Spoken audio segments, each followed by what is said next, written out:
All right, welcome. Today, we're diving into something truly fascinating, one of the most powerful and, honestly, strategically brilliant moments in the entire Quranic narrative.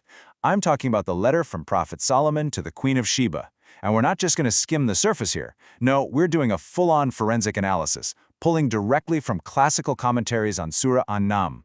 We're going to unpack the layers of meaning, the political genius, and the incredible wisdom packed into this one short but absolutely game-changing letter. So here's our game plan. We're going to start with the arrival of this incredible letter and see how it immediately changes the atmosphere. Then, we'll decode Solomon's message, practically line by line, to see what makes it so unique.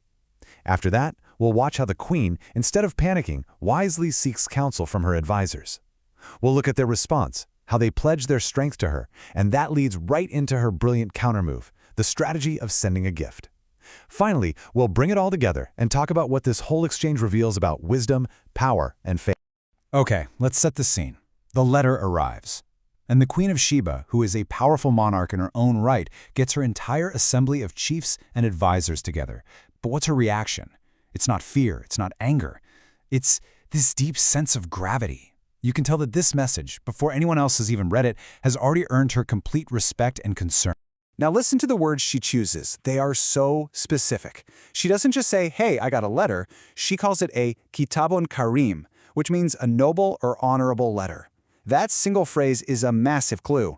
It tells us that she's already done a quick but sophisticated analysis of this document, and her immediate conclusion is that this is something to be taken very, very seriously. So, why noble? Well, the commentaries tell us this word karim was absolutely deliberate, and it's just packed with meaning. You see, she's recognizing a few things all at once. First, the content itself. She can already tell the message is incredibly important. Second, the origin. She knows this has to be from someone seriously powerful, someone like Prophet Solomon. And third, the presentation. The way it's written, the eloquence, the structure, it all points to a brilliant mind. Right away, she gets it. This is not just another piece of mail. All right, let's actually get into the letter itself, because this is where its real power shines through. The opening alone just completely breaks all the rules of royal letters for that time. It's a masterclass in communication that flips the entire power dynamic on its head from the very first sentence. Okay, so first, it says who it's from, Solomon. That establishes the political authority. But then, get this, any other king would have followed up with a huge list of their titles, their lands, their armies, a big show of worldly power. Solomon does the exact opposite. He starts with the basmala, in the name of God, the most gracious, the most merciful. And what the commentary really digs into here is how this one opening line reframes the entire situation. This is no longer a chat between two rulers, this is a summons from a divine authority. Solomon isn't just acting as a king, he's positioning himself as a representative of a much higher power. His authority, the letter basically says, comes from the ultimate king. Yeah, the source texts are really clear about this. Ancient kings always started letters by talking themselves up. Solomon does the exact opposite. By starting with in the name of God, he takes the spotlight off himself and puts it squarely on the divine. It's a huge statement about his whole philosophy. The commentators even debate if the basmala was the whole letter, but the general idea is that it's the powerful, theological opening that sets the stage for the main command. It turns a political issue into a divine one before he even says what he wants. So, after that incredibly powerful spiritual opening, Solomon cuts right to the chase.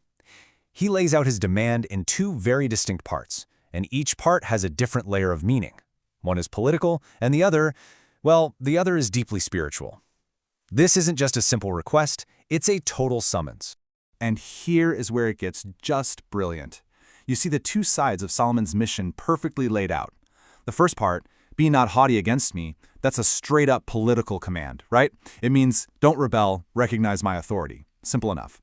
But then he says, but come to me in submission, muslimin. And that word, that changes everything. Muslimin here doesn't just mean political submission, it means those who submit to God. It's a direct invitation to abandon their sun worship and accept monotheism. So in just a few words, he masterfully weaves together statecraft and his role as a prophet. It's one single powerful command. Now, faced with this incredibly powerful two-part demand, what does the queen do?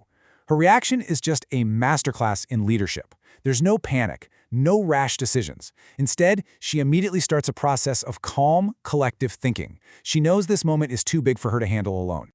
This sentence tells you everything you need to know about how she rules. She has the final say, no question.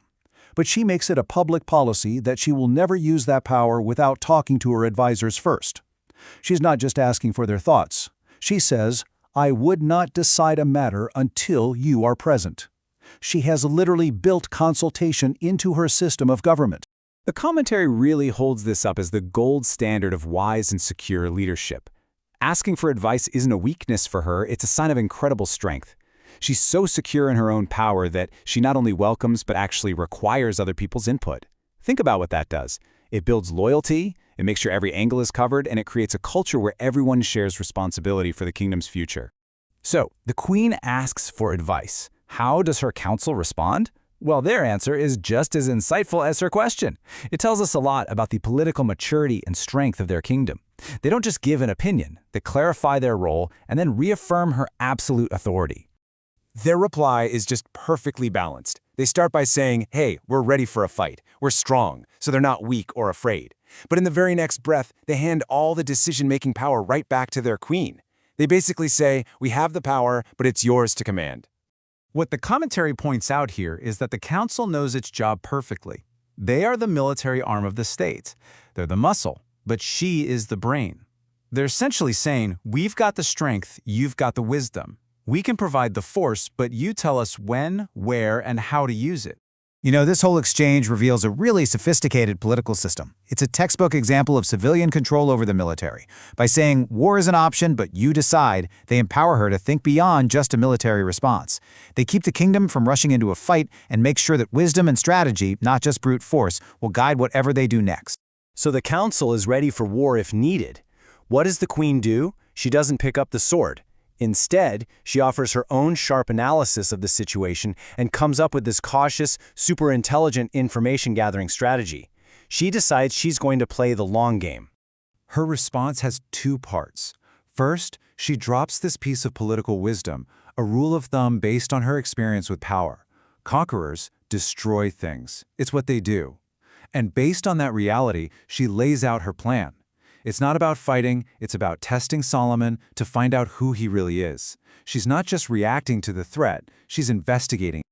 You have to appreciate her wisdom here. She knows that going to war, the very thing her council just said they were ready for, usually ends in ruin and humiliation for the loser. It's the standard operating procedure for kings. So what does she do? She actively looks for a different way, a path that avoids all that destruction. This shows a leader who cares about preservation, not just projecting power. And this is the absolute key to her strategy. The commentary really stresses this point. The gift is not what it looks like. This is not surrender. It's not a tribute. It's a carefully designed test. It's a strategic probe sent out to figure out what really makes Solomon tick. This is just a brilliant diplomatic move. Think about it. If Solomon takes the gift, he shows he's just another king who's after money and power. And she can plan for that. But if he rejects it, that tells her his motives are higher. That he might actually be a prophet of God, which means she needs a totally different strategy. So this gift is a multi-tool. It gathers intel, it buys time, and most importantly, it helps her make a smart decision based on the true character of her opponent. This is a leader who thinks 3 steps ahead. Okay, so let's zoom out and put all the pieces together. When we look at the big picture, this isn't just a story about a king and a queen. It's a really complex and fascinating dance between different kinds of power, different kinds of authority, and different kinds of wisdom. And each one is testing the other. What this story really explores so well is how these different forms of power interact. On one hand, you have Solomon's divine power, an authority that comes straight from his connection to God. And that power directly challenges the queen's political wisdom, her leadership style that's all about strategy and consultation. Now, her power is supported by ordered strength. Her military is strong, but loyal and disciplined. And the thing that connects these two worlds, the thing that will decide the outcome, is the test of faith, that gift, which is designed to find out which kind of power is really at play here. So in the end, this whole deep dive into the narrative leaves us with a really profound and timeless question. Both Solomon and the Queen of Sheba were hit with a major challenge, and their very first moves, Solomon's letter calling on God's name, and the queen's strategy of consultation and testing, they revealed everything about what their rule was built on and what they truly believed. It really makes you think about how any leader in any time period shows their true colors when they're put to the test.